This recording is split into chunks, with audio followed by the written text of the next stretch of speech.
ബൂസൂരി ഇമാമിന്റെ ഒന്നാമത്തെ ഫസ്ലിൽ തന്നെ നിങ്ങൾ നോക്കി, ബൂസൂരി ഇമാമിനെ പുറത്തേക്ക് എടുത്തിട്ട് വേറൊരാളോട് സംസാരിക്കണ പോലെയാ സംസാരിക്കണത്.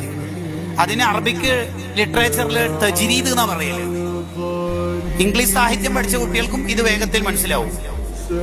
എന്താ ബൂസൂരി ഇമാം പറയണത്? വേറൊരാളോട് ചോദിക്കണ പോലെ ചോദിക്കുക. മദീനയിലുള്ള നബി സല്ലല്ലാഹു അലൈഹി വസല്ലം തങ്ങളെയും സ്വഹാബത്തിനെ ഓർത്തിട്ടാണോ കണ്ണീര് തീർന്നിട്ട് ബ്ലഡ് കലർന്ന കണ്ണീരാണല്ലോ ഇപ്പം ബുസൂരി വരുന്നത്. എന്താ പറ്റിയത്? കണ്ണീരെപ്പോഴാ തീരുക? കുറേ കരണ് പിന്നെയും കണ്ണീരിന് വേണ്ടി ശ്രമിക്കുമ്പോ ഇങ്ങനെ വലിയും. അങ്ങനെ വലിച്ചിട്ട് കണ്ണീര് വരുത്തിയാൽ ഒരു പക്ഷേ ബ്ലഡ് കലർന്ന കണ്ണീരാണല്ലോ ഇപ്പൊ വരുന്നത്. എത്തപ്പോ പറ്റിയത്? ആരെയും ഓർത്തിട്ടാണോ? അല്ല. ആ മദീന നാട്ടിൽ നിന്ന് കാറ്റ് വീശുമ്പോ അതിങ്ങനെ തലോടുമ്പോ കരയുന്നതാണോ? നിന്നോടിപ്പൊ കരയുന്നത് ചോദിക്കാൻ തന്നെ ഇപ്പൊ പേടിയാവുക ബുസൂരി. എന്തിനാ കരയുന്നത് ചോദിച്ചാൽ ഇതുവരെ ഇല്ലാത്ത പൊട്ടലും ചീറ്റലുമാണ് പിന്നെ വരുന്നത്.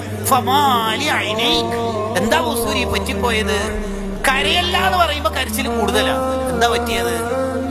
എനിക്ക് തോന്നുന്നത്, എന്റെ ഒരു സംശയം, ആരോടോ പ്രേമുണ്ട് എന്നാ തോന്നുന്നത്. പൊതുവിൽ ഈ അസുഖം വരൽ പ്രേമം ഉണ്ടെങ്കിലാണ്. ഇങ്ങനെ ഓർത്ത് കരയ, തിന്നാൻ വേണ്ട, കുടിക്കാൻ വേണ്ട. അല്ല ബുസൂരിയത്തിനാ കരയണത്. നമ്മൾ എത്ര നേരം ചോദ്യം ചോദിക്കണത്? ശരീരത്തിന്റെ നിറങ്ങ് മാറിയാലും ഉറക്കില്ലേ? യെല്ലോ കളറായിട്ടുണ്ട്. തിന്നലും കുടിക്കലൊന്നുമില്ല, മെലിനൊട്ടിയിട്ടുണ്ടല്ലോ. ഞാൻ ഒരു കാര്യം അങ്ങോട്ട് പറയാം, പ്രേമൊന്നും അധിക കാലം മറച്ചു വെക്കാൻ കഴിയില്ല. പ്രേമം അധിക കാലം ഹൈഡ് ചെയ്ത് വെക്കൂല, എപ്പോഴെങ്കിലും പുറത്തു വരും. അല്ലെങ്കിൽ നീ ഇല്ലാന്നാ പറയാൻ നോക്കണമെങ്കിൽ എങ്ങനെ പ്രേമം ഇല്ലാന്ന് പറയുക? നിന്റെ ശരീരം തന്നെ പറയുന്നുണ്ട് യു ഹാവ് സംതിങ്, നിനക്ക് എന്തോ ഉണ്ട്. തുരുതുരാ ചോദ്യങ്ങൾ ചോദിച്ചപ്പോ ആ കോടതിയിൽ കയറിയ ബുസൂരിക്ക് ഉത്തരം പറയാതിരിക്കാൻ വയ്യ. അങ്ങനെയാണ് ബുസൂരി ഇമാം ഉത്തരം പറയണത്. ഐ ഹാവ്, എനിക്കുണ്ട്, എനിക്ക് പ്രേമമുണ്ട്. നിങ്ങളോട് ഇനി മറച്ചു വെച്ചിട്ട് കാര്യമില്ലെന്ന് എനിക്കും ബോധ്യായി. പ്രേമുണ്ട്. ഞാൻ ആരെയാണോ പ്രേമിക്കണത് അവർ ഉറക്കത്തിൽ വന്നാൽ അത് കിനാവായി തീർന്നു പോകുമെന്ന് പേടിച്ചിട്ട് ഉറങ്ങലില്ല. ഉണർച്ചയിൽ തന്നെ കാണാലോ.